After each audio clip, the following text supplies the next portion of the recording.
So I dropped James's NOS can on the way out to the truck. Dude, that always works.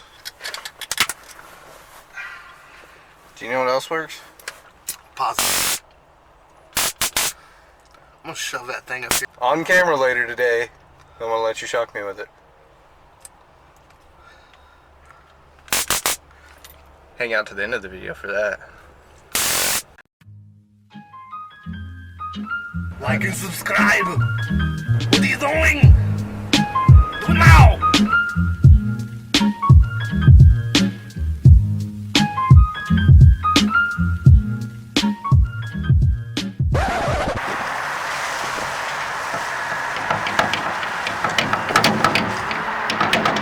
Way too windy for audio, but I'm going to show you the wheelbarrow in easy. James, grab the wheelbarrow. Yeah, if you flip it upside down and you grab it by the feet, you can toss it right in, and it makes it so much easier. So, yeah, little healthy tip. Little ergonomics tip. Just a tip. The reason why I showed him that is because he was loading it in with the wheel side down, you know, trying to lift it up that way. Was that easier? It was easier to flip it. It was much easier, right? Old man named Kurt taught me that. What's up, everybody? I'm Kevin Hansen. You're watching the Lawn Care Juggernaut. We bring new videos to you every Monday and Wednesday at 6 o'clock. And apparently this past Friday it got squirrely, and I did one on Friday. Since it's new, I'm kind of testing out. We'll see how it goes. If you guys want videos on Friday, let me know. I'll make videos and we'll put them up on Friday. I'm kind of thinking I'd like to do something different. One of the things I would like to do is maybe a video where I do a Zoom chat with somebody and talk with them for like an hour, almost like a podcast, just kind of shoot with them and see, see what they're doing, seeing how their year's going, talking to them about what they're doing different to be competitive, or, industry inside tips. Let's go ahead and get into talking about this job though. And on this job, it was James's first mulch cleanup. And so, you can kind of see that I'm training him, I'm showing him a few tips, and we're using bulk mulch, or this is what I call bulk mulch. It's just, you go in, you get it loaded, and you get it by the yard. And so we're doing 2 yards here for this one section. And we're going to have the natural bed edge on there as well. I installed this bed as well as the rock a couple years ago. That's what the client wanted. We're using just a triple shred, or it's a double shred hardwood mulch. I'm to the point where I'm starting to really prefer using bagged mulch for my mulch jobs, just for the simple fact that I can use, move the bags around, and it's a little more versatile. In a situation like this, you saw that, this client wanted this double shred hardwood mulch, and he wanted it from a specific, specific supplier, and that's okay. I'll cater to that.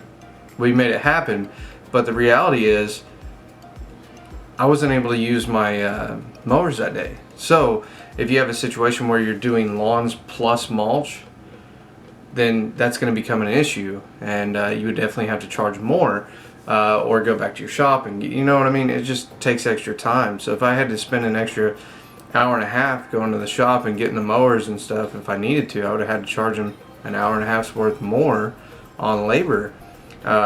So we got around that by obviously lining up more cleanups that day. Really with the Ferris and then James's help, we're down to about 2.5 days of mowing. Now that's full days of mowing.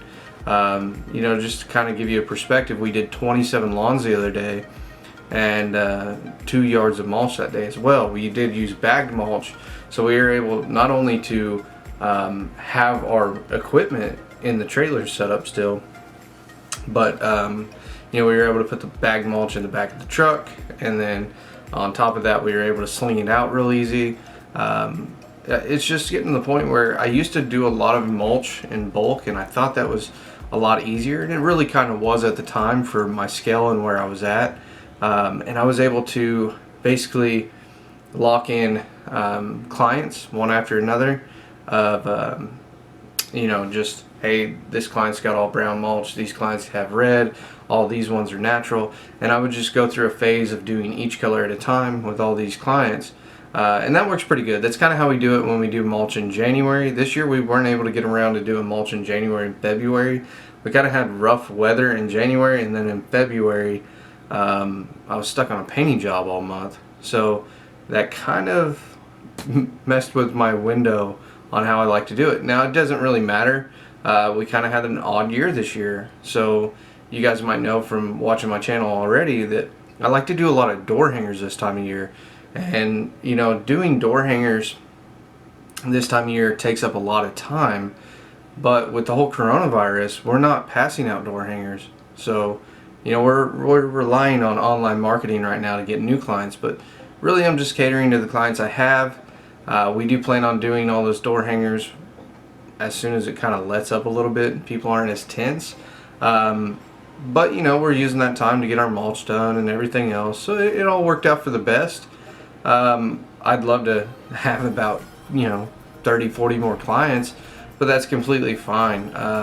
So, you know, as far as mowing, like I said, we're at like 2 to 3 days, but we still have a full week's worth of work when it comes to cleanups and, you know, just no matter what, whether you're advertising or not, you always end up with crazy cleanups. By the way, I have a really cool, I'm not going to call it a disaster type cleanup, but it's a cleanup where I can tell it hasn't been touched in the backyard for at least a year, and the overgrowth is a little crazy and the front looks crazy.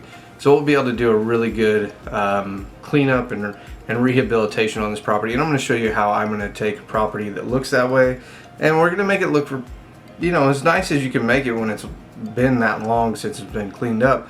And the other thing is, we are going to rehab the bushes up front as well and just make it look a lot better. So it's a rough one. It should be fun though. We're going to be doing that later this week, and you'll probably see the video of that in about 2 or 3 weeks. So I guess if you want to know what we're doing on a day-to-day, I'll be posting on Instagram and Facebook as well, so you can check that out on there, and I'll leave a link to both those in my description. Alright, check this out. James grabbed it by the handles and no, I'm not photoshopping. Wiggle it around, hit that thing. That is stuck in the tree, and I asked my customer about it, and he said that his son stuck it in there when he was a kid. So I posted a picture of that a couple years ago and I was told it was Photoshop, but no, it's real. Alright, so there's the finished results. We did the natural bed edge. I don't have that on many beds. Most of our beds actually have the metal edge like around this rock over here. But some of them have the natural bed. It's probably, let's say I do 3 or 4 of those a year, not very many. Overall, I think it came out looking good. It looks sharp, nice transition between the rocks and the mulch. But we're not done just yet. There's still some more cleanup. Since I wasn't able to put down a tarp, I'm going to show you a little trick I do. And then if this happens, because this has happened before, and then yeah, then we'll be done. Okay, so if you can see, there's a bunch of mulch underneath the trailer. This is a method I use when there's debris on the ground underneath my trailer, because you'll always have mulch kind of fall through the slats of your boards on your trailer. So if you don't have a tarp down, and then you kind of got to use this method. You don't have to use this method. You can clean it up however you want, move the trailer and then rake it up and go about cleaning it. But what I wanted to show here is this is kind of an easy method. I can use the gate of the trailer as a 6-foot wide rake and get it all down there, and then from there it's just cleaning up dust. Did you guys see my tarps? Those things are done, man. We've bought a new one since then, but you know, I'll use them. Basically, I buy them in the spring and I use them all summer, which they don't get much use in the summer, but then I'll use them all the way through until fall and into spring. And the 2 tarps I had are completely trashed. They are the worst I've ever seen them. But I gotta say, we hit leaf cleanups harder than we ever have.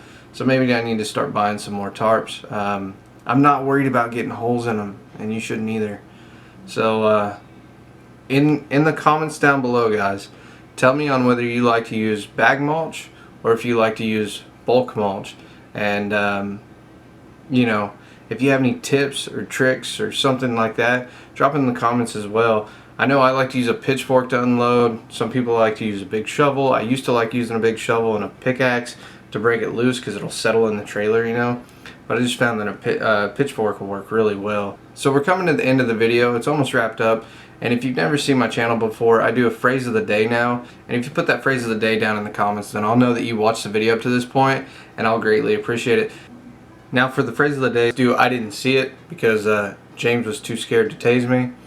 I think he's worried he might kick off a little shenanigans war. James and I always goofed off when we were younger, but you know, trying to keep it fun and light and friendly in the truck. I don't know that tasing's a good thing to throw in the mix there, but I'd have fun with it.